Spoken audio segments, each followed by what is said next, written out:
Hey guys, so much has happened, and I promised you I'd get back to you when we got some more news about Oregon's ballot measure 114. So last week it was taken to court. There's several lawsuits going on right now. I'm hearing anywhere between 5 and 7 that are currently pending, with some big names going through there with them.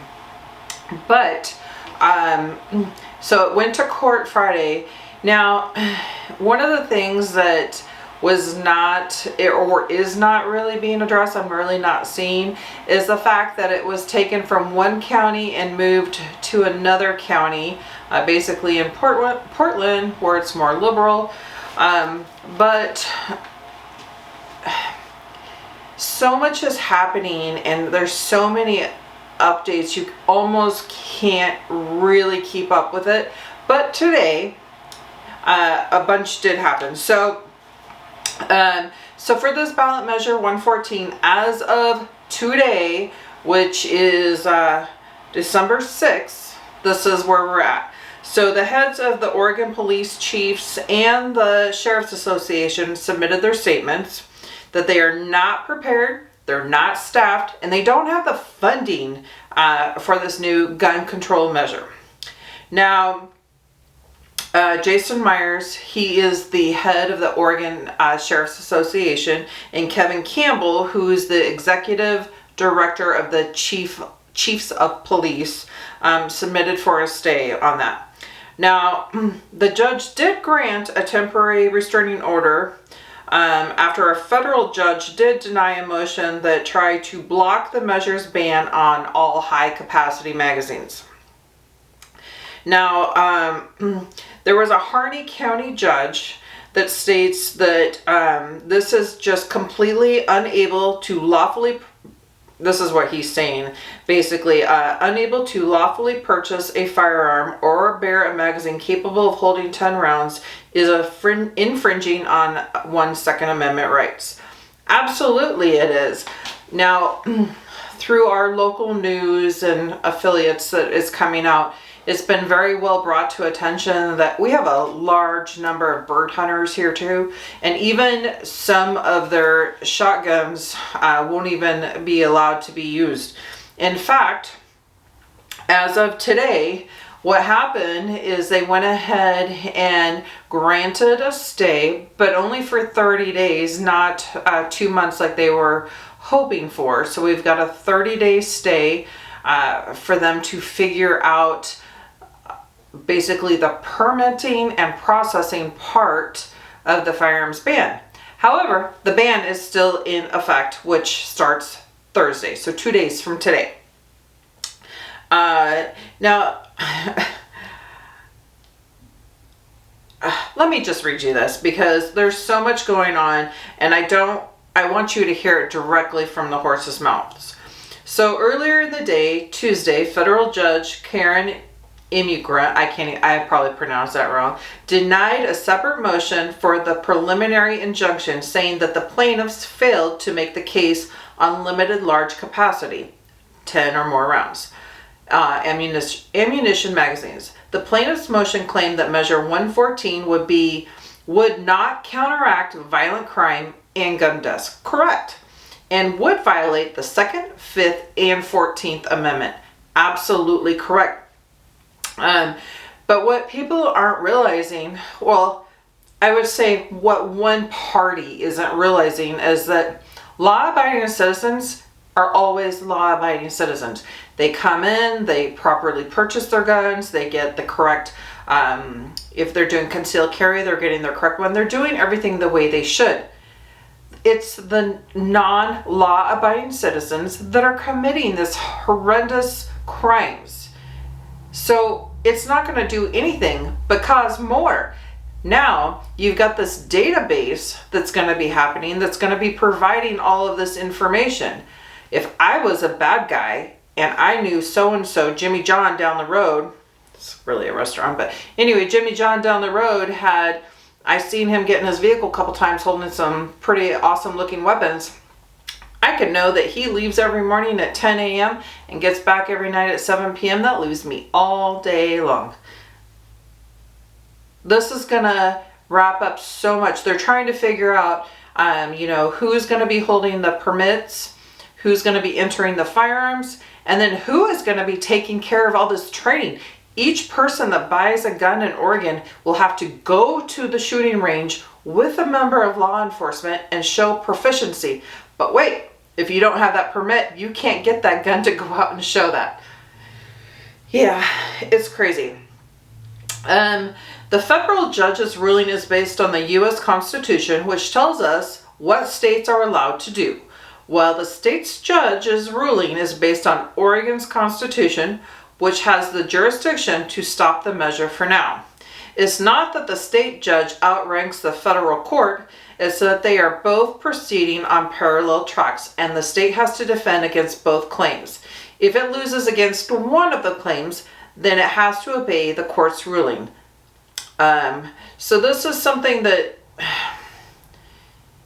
it's really deep. Like, you can't go anywhere in Oregon right now and people aren't talking about it. It's all day long, every day. That's what everybody's talking about. If you don't live in Oregon and you are not aware of this, or you're just now hearing about it, you can only imagine if it was in your area. This is like the biggest buzz that everybody is talking about. It's affecting every single citizen in our state. And it's a very big deal. I cannot tell you the number of people that are just like, I can't do this. I just can't be like this. My rights are being completely taken away. So for now, what we do know is that we have 30 days for them to figure out the processing part for the permit. Will that go on with your concealed handguns permitting? Possibly. That's something I know that's been looked at, but it's not definite yet. What does that permit look like? Or is it a separate permit altogether? And then, of course, how does the firearms get entered in, and who's keeping hold of that?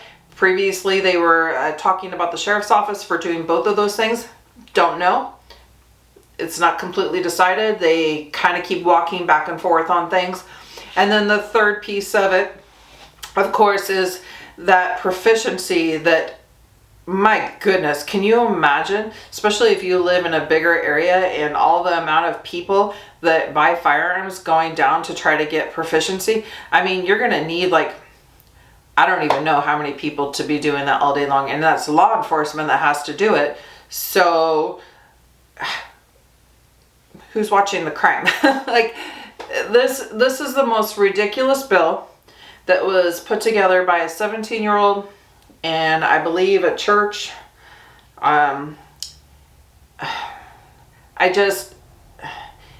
It's very sad. It makes no sense why somebody would feel that it's okay to take away somebody else's rights in a free country, and we're just giving this crap away all the time. Little by little things keep going away, and before you know it, you don't have your firearms anymore. And what's going to be next? We've seen this play out in other countries. If you haven't, you've clearly never watched the news, because this is a really, really big deal. So for now, this is what I know. I can't tell you what it's going to look like in 2 days and how frantic it's going to be. I can only imagine that there is going to probably be, I wouldn't be surprised if we saw some outbursts from people. It wouldn't surprise me at all, honestly. It wouldn't surprise me if, honestly, I think gun sales altogether are just going to halt. Now, if you're a big box store, you know, you've got like Cabela's, Sportsman's, there's some big box stores that can support that because they have other products that they sell a lot of because they're so massive and they're chains. But if you're a small gun store, you are so screwed. I mean, this could go on for a couple of years, but in the meantime, nothing's going to be able to be sold. Most, guns as of today, most of them, there is a few exceptions, but most of them already come standard with 10 rounds. So where does that leave you? Now, I know that my personal conceal, I have 3 I like to use. One of them does not have the 10 rounds, but the rest do. And so, you know, I'm grandfathered in, but I can't walk it off my property. If I leave my property, then I would be breaking the law. This is written to infringe on every single right and not to be able to protect yourself. And if you can't protect yourself, you're kind of defeating the whole point of it. Even for hunting, as I mentioned, bird hunters, I know my hunting rifle carries 10. I've even got one that carries more than that. The whole thing is ridiculous. And just for my own self-defense, or because I love to shoot. My husband and I, we both love to shoot. It's something we enjoy. He is obsessed with it. He has such a good time. It's nothing but laughs and great times when everybody gets together and goes out shooting. And, you know, those are basic rights that we should be able to do. And everybody else in the country can, except for us. So this is something we are looking into more. I promise you, if I get more information, if anything happens on Thursday, I'll post yet another update. Otherwise, you know, we might have to hold out and see how things are progressing. But this is where we are as of today, Tuesday.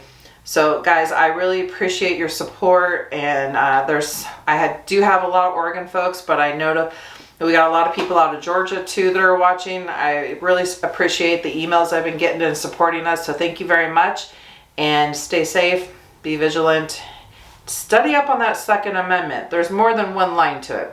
All right, thanks for watching.